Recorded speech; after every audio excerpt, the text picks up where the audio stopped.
So when we talk about a dynamic that really isn't too well known or explored, but we look at ages 9 to 13.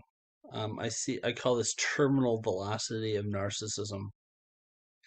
So what do we mean here? It's like a point of no return that the addiction becomes a self-feeding, accelerating cycle and inescapable momentum. Um, that is what I would call the terminal velocity narcissism. Most people will develop a paradoxical understanding of narcissism, meaning that yes, I have to look out for myself, but I have to look out for other people. I have a sense of um, non-self-interested compassion. I have a sense of duty that transcends self-interest. I accept that element of myself. I accept the contradictory or paradoxical element of self-interest, and I try to reconcile the two. So I'm constantly balancing between the two. That's a normal frame of development. From a narcissist perspective, it is only self-interest, and if I do take interest in each other as in other people, it's a means to an end. And I'm looking out for its indirect self-interest, really. So when we talk about terminal velocity, it means that I think of it like a drug addiction, right? So when you have so there's plenty of people that experiment with drugs and are fine or functional. When you have a severe drug addiction, uh, it can, for example, make you can compromise your job for the addiction, right? So now you don't have income to buy the drugs, which causes depression. Okay, interesting. Causing a bigger drug use, right? So self-feeding cycle, which causes, I mean, in certain circumstances, okay. Now I resort to robbing, for example. I'm gonna rob other people, and that causes me to dehumanize other people, and now I don't have as emotional connected to other people, and now I have more depression. I do more drugs, and now I go to prison, for example, which causes more relationship issues and monetary issues, and causes depression, causes me to use more drugs. And now I meet other people in prison, and I know a bunch of drug dealers, and causes access to drugs and more drug addiction. So see how that's a self feeding cycle. So one is a terminal velocity, one is just experimenting, and that's one you can see the breakdown of the narcissistic spectrum. Everybody has some elements. Some people are thoroughly stuck and identified with it, and that's become a self-feeding cycle, and that's what creates narcissism. So, or like a narcissist, like somebody who's identified with a dysfunctional extreme. So, for example, you can have like a golden child. For example, like this is the one way narcissism jumps generations. You have a golden child. This golden child, the parent, the narcissistic parent, uh, adores the golden child as an extension of myself, and so and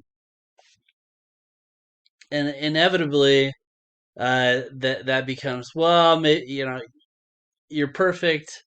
Well, maybe you're not good enough, and then one little mess up or one interpretation of a mess up, or maybe the parent just wants to light the child's fire here, rage over nothing, and then calm, and then more. Maybe there's gift giving, etc., and on and on and on.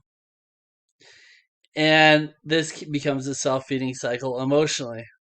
And so the child will actually look at the parents' treatment of them and externalize this. So, for example, a father can treat a daughter like that as the golden child, and then the daughter can think, especially this is at a young age, right? So at about 13, maybe there's dating, maybe there's interest in other sex, and now you have the externalization of that father. So the child who has narcissistic tendencies genetically, but also is being bombarded with narcissistic energy from the father, now can redirect this to a boyfriend, for example, and she can put him on that cycle.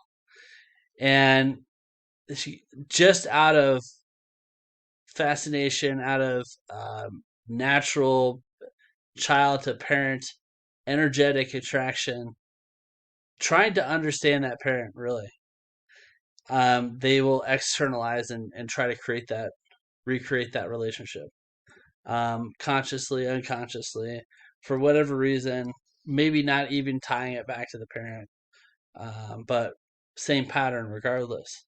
So infatuation with the target, systematic devaluation, rage, calm, adoration. And once and you'll go through these cycles again and again and again.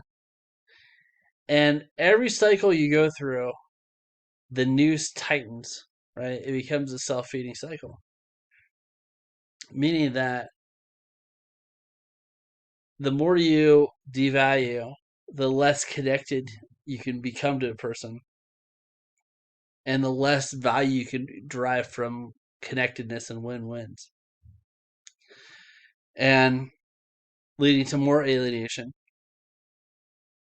And the fuel harvesting from each one of these cycles becomes less and less and less. And so you have to intensify it more and more and more, causing more breakage from non-narcissistic energies, right?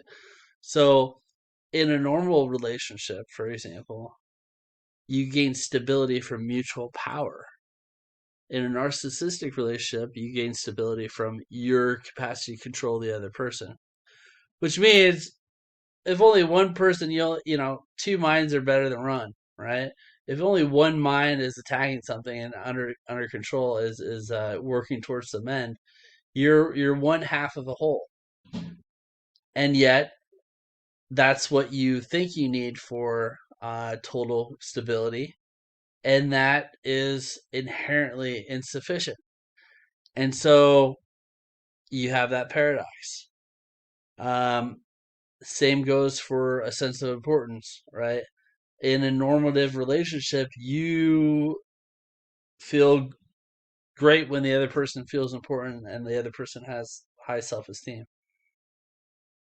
That's what's needed. But in a narcissistic relationship, you don't want that other person to have self-esteem at all. In and so that is inherently incomplete, and yet what the addiction thinks it needs for completion. So it's a constant catch-22. Um, like there's a normal human relationship towards drive towards growth, and in a narcissistic, so in a normative relationship, that's mutual growth, mutual expansion, giving to each other through growth, etc.